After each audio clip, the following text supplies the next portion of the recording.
Hello दोस्तों, आप सभी का स्वागत है हमारे बेसिक ज्ञान यूट्यूब चैनल पर। तो आज हम पढ़ेंगे कोशिका। कोशिका चैप्टर लेकर के आए हैं हम आपके लिए, जिसमें कुछ महत्वपूर्ण फैक्ट्स हैं और हम कोशिका के अंग के बारे में यहाँ पर चर्चा करेंगे। तो सबसे पहले हम जान लेते हैं कि कोशिका का जो साइंटिफिक नेम है वो क्या है। तो जो कोशिका है उसका जो साइंटिफिक नेम है वो है साइटो। क्या है? साइटो नाम है कोशिका का जो साइंटिफिक नेम है। और कोशिका के अध्ययन को क्या कहते हैं? तो जो कोशिका होती है उसके अध्ययन को साइटोलॉजी कहते हैं। क्या कहते हैं? कोशिका के अध्ययन को साइटोलॉजी कहते हैं। अब बात आती है कि कोशिका की खोज किसने की थी। तो जो कोशिका है उसकी खोज रॉबर्ट हुक ने सन 1665 में की थी। कितने में? सन 1665 में किसने? रॉबर्ट हुक ने की थी। वह ये क्वेश्चन भी आता है कि उन्होंने जो कोशिका की खोज की थी वह किसमें की थी। तो वह कॉर्क के ढक्कन में, कॉर्क यानी लकड़ी से बना हुआ एक ढक्कन, उसमें की थी। उन्होंने कॉर्क को पतली पतली सतहों में काटा और माइक्रोस्कोप से रख करके देखा तो उन्हें कुछ खाली कमरे के नुमा कुछ संरचना दिखाई दी थी।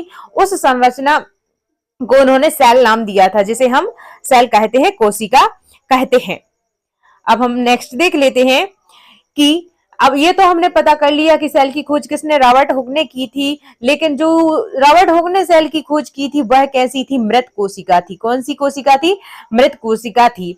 अब सवाल आता है कि मृत कोशिका अगर रॉबर्ट हुक ने की थी तो जीवित कोशिका किसने की थी?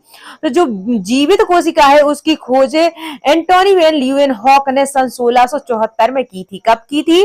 सन 1674 में। किसने? एंटोनी वैन ल्यूवेनहॉक ने किसकी? जीवित कोशिका की खोज की थी।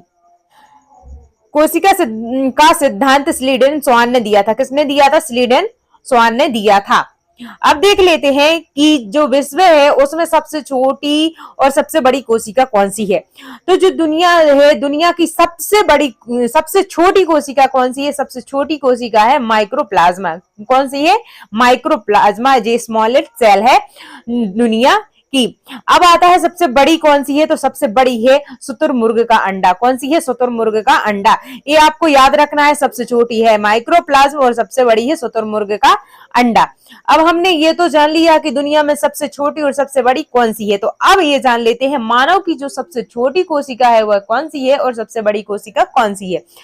तो जो मानव में सबसे छोटी कोशिका है वह है शुक्राणु। कौन सी है? शुक्राणु जो है वो मानव शरीर की सबसे छोटी कोशिका होती है। मानव शरीर की सबसे बड़ी कोशिका अंडाणु होती है। कौन सी होती है? मानव शरीर की सबसे बड़ी कोशिका कौन सी होती है? अंडाणु होती है। मानव में सबसे लंबी कोशिका कौन सी होती है? जो लंबी होती है वह होती है न्यूरॉन। कौन सी होती है? न्यूरॉन। जो कहां पर पाई जाती है? जो हमारी ब्रेन में पाई जाती है। अब देख लेते हैं कि जो कोशिका है वह विभाजन रहित कोशिका कौन सी है। तो वह है न्यूरॉन। न्यूरॉन है विभाजन रहित। इसमें क्या होता है? एक कोशिका से जो टूट करके दो कोशिकाएं बनती है वह नहीं होता है। यहाँ पर कोशिका का विभाजन नहीं होता। कहां पर? न्यूरॉन। न्यूरॉन कहां पर पाई जाती है? हमारे ब्रेन में पाई जाती है। अब बात आती है कि सबसे तेजी विभाजन किस में होता है। सबसे तेज विभाजन होता है हमारे लीवर में। लीवर में जो कोशिका विभाजन है वह सबसे तेज गति से होता है। जब हमारा लीवर कट जाता है तो वह बहुत ही जल्दी अपना पूरा पुनः निर्माण कर लेता है।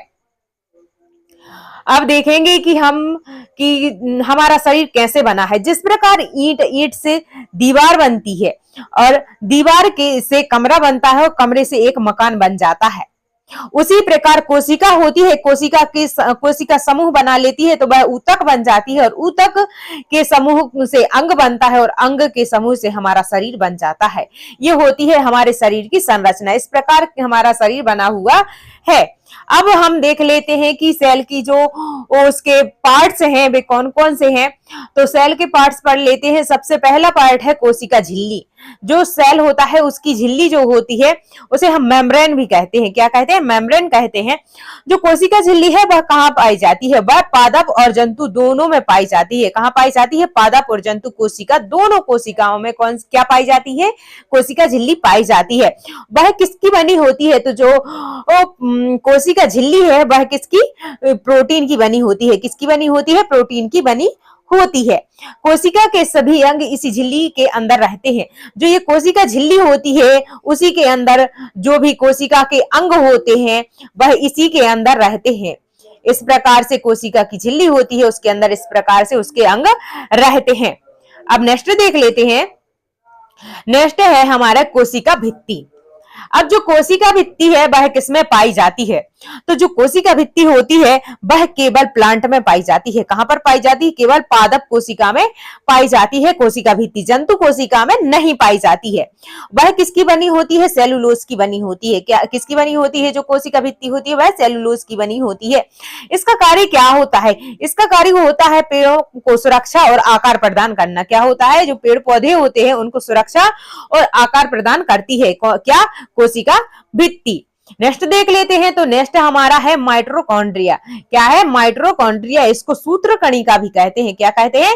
सूत्रकणिका भी कहते हैं। इसकी खोज किसने की थी? अल्टमैन ने की थी। किसने की थी? अल्टमैन ने इसकी खोज की थी, माइटोकॉन्ड्रिया की। अब जो क्रेब्स चक्र होता है वह कहां पर होता है? तो वह माइटोकॉन्ड्रिया में कौन सा चक्र चलता है? वह क्रेब्स चक्र चलता है, जो 38 एटीपी बनाता है। कितने एटीपी बनाता है? 38 एटीपी बनाता है, जिससे ग्लूकोज बनता है और ग्लूकोज से हमें ऊर्जा या पावर मिलता है। इसीलिए माइटोकॉन्ड्रिया को ऊर्जा घर या फिर पावर हाउस भी कहते हैं। और जो माइटोकॉन्ड्रिया है उसकी जो आंतरिक दीवार होती है उसे क्रिस्टी कहते हैं। क्या कहते हैं उसे? हम क्रिस्टी कहते हैं। नेक्स्ट देख लेते हैं। नेक्स्ट हमारा है गोल्जी काय। क्या है? गोल्जी काय है। इसकी खोज किसने की थी? कैमिलो गोल्जी ने की थी। किसने की थी? कैमिलो गोल्जी ने की थी। इन्हीं के नाम पर इसका नाम रख दिया गया है, गोल्जी काय। तो इसका कार्य क्या होता है? परिवहन। किस चीज का परिवहन? हमारे शरीर में जो ऊर्जा बनती है उसका परिवहन कौन करता है? गोल्जी काय करता है। हमारे शरीर में बहुत सारी कोशिकाएं होती है, वहां पर माइटोकॉन्ड्रिया होती है, हर जगह पावर बनता है, लेकिन पावर को जो परिवहन करता है वो कौन करता है? गोल्जी काय करता है। मान लीजिए आप दौड़ रहे हैं, जब दौड़ेंगे आप तो हम आपके लिए सबसे ज्यादा ऊर्जा की जरूरत किस अंग में पड़ेगी? आपके पैरों में पड़ेगी। अगर पैरों में ज्यादा ऊर्जा की जरूरत है तो जहां पर जो आपके अंग है, जहां पर ऊर्जा की कम जरूरत है, वहां से ऊर्जा ले जाकर पैरों तक ले जाने का कार्य कौन करता है? गोल्जी काय करता है। अब हम नेक्स्ट देख लेंगे। नेक्स्ट है हमारा रसधानी। रसधानी। जो रसधानी है इसका कार्य क्या होता है? संग्रह करना। किस चीज का संग्रह करना? जल का संग्रह करना। रसधानियों में कितने परसेंट जल होता है? तो वह 65% जल होता है। अगर रसधानी में 1% जल कम होता है तो हमारे लिए क्या लगती है? प्यास लगने लगती है। नेक्स्ट देख लेते हैं सेंट्रोसोम। हमारा नेक्स्ट क्या है? सेंट्रोसोम है, जिसे तारक काय भी कहते हैं। क्या कहते हैं? तारक काय कहते हैं। इसकी खोज किसने की थी? तो इसकी खोज वोवरी नामक वैज्ञानिक ने की थी। किसने की थी? वोवरी नामक वैज्ञानिक ने की थी। इसका कार्य क्या है? कोशिकाओं में विभाजन करना।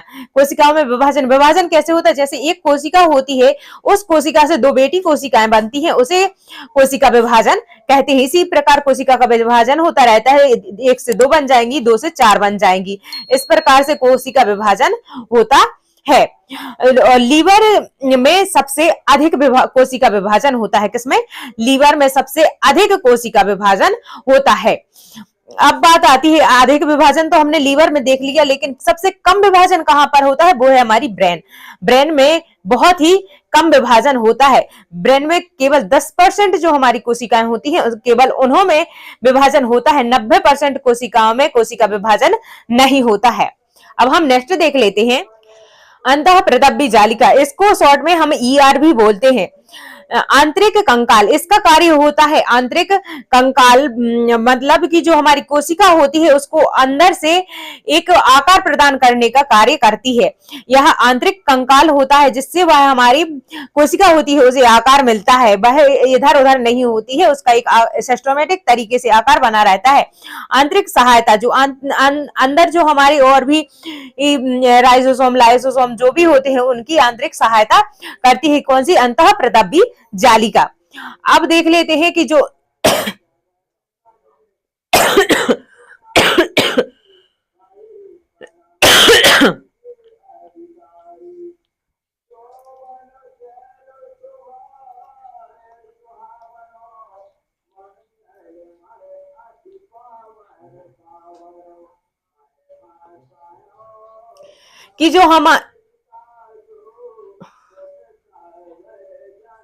कि जो हमारी ईआर होती है वह दो भागों में विभाजित होती है। इस प्रकार से हम यहाँ पर डायग्राम बना देते हैं।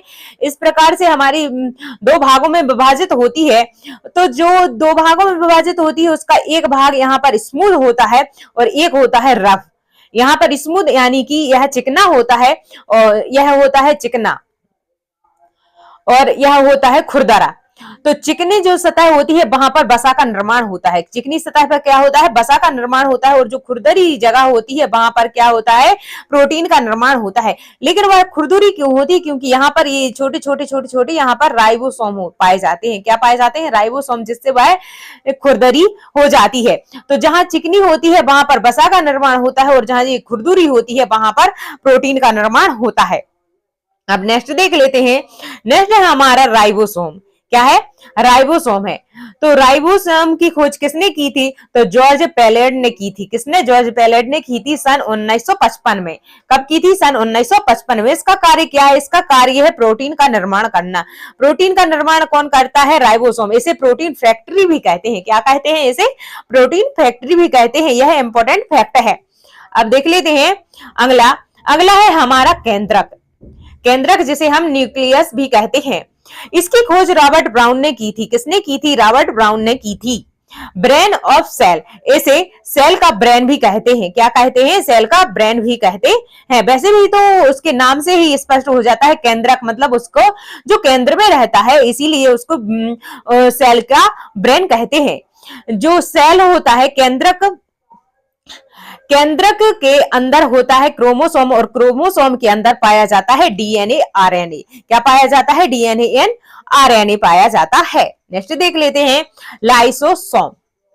जो लाइसोसोम है उसकी खोज किसने की थी, तो जो लाइसोसोम है उसकी खोज डी डोवे ने की थी। किसने की थी, डी डोवे थे, उन्होंने लाइसोसोम की खोज की थी। यह क्या करता है, इसका कार्य होता है कोशिकीय पाचन करना। क्या होता है, कोशिकीय पाचन करना। मान लीजिए आपकी जो सेल है उसमें किसी भी पार्ट में, जैसे राइबोसोम या फिर माइटोकॉन्ड्रिया, इनकी अगर डेथ हो जाती है तो जो सफाई, उसकी जो डेथ हो जाती है उसकी सफाई या पाचन जो करता है वो करता है लाइसोसोम। कौन करता है, लाइसोसोम करता है। और इसे आत्महत्या की थैली भी कहा जाता है। क्या कहा जाता है, इसे आत्महत्या की थैली भी हम कहते हैं, क्योंकि यह स्वयं को फटा करके सेल को नष्ट कर देती है, इसीलिए इसे आत्महत्या की थैली भी कहा जाता है। जो आरबीसी होती है, red blood cells, red blood cells होती है, उसमें लाइसोसोम नहीं पाया जाता है।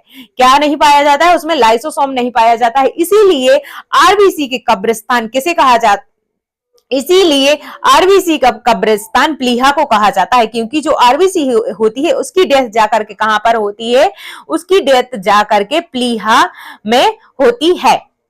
नेक्स्ट देख लेते हैं। नेक्स्ट है जीव द्रव्य। क्या है, जीव द्रव्य। जीव द्रव्य में जल की जो मात्रा होती है वह होती है 80%। 80% कोशिका जो होती है, कोशिका में जो यहाँ पर जो लिक्विड भरा होता है, जो यहाँ पर लिक्विड भरा होता है उसे हम जीव द्रव्य कहते हैं।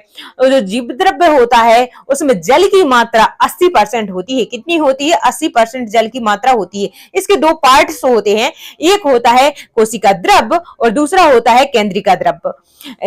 इसे इंग्लिश में साइटोप्लाज्म और न्यूक्लियस प्लाज्म कहते हैं। यहाँ पर हमारे होते हैं कोशिका के पार्ट कंप्लीट। अब आपके लिए हमने कुछ क्वेश्चन रखे हैं, 2 क्वेश्चन है जिसका आंसर आपको कमेंट बॉक्स में देना है। तो आपके क्वेश्चन हो जाएगा, पहला क्वेश्चन है कोशिका की खोज किसने की थी। इसके आंसर आपको, अगर आप ध्यान से आपने वीडियो को वॉच किया है तो आपको इसके आंसर जरूर आ जाएंगे। पहली क्वेश्चन है कोशिका की खोज किसने की थी और हमारा दूसरा क्वेश्चन है कि आत्महत्या की थैली किसे कहते हैं। तो इसके जो आंसर है वो आप कमेंट बॉक्स में दीजिएगा। और अगर आपको वीडियो पसंद आई हो तो वीडियो को लाइक और चैनल को सब्सक्राइब जरूर करें। Thank you.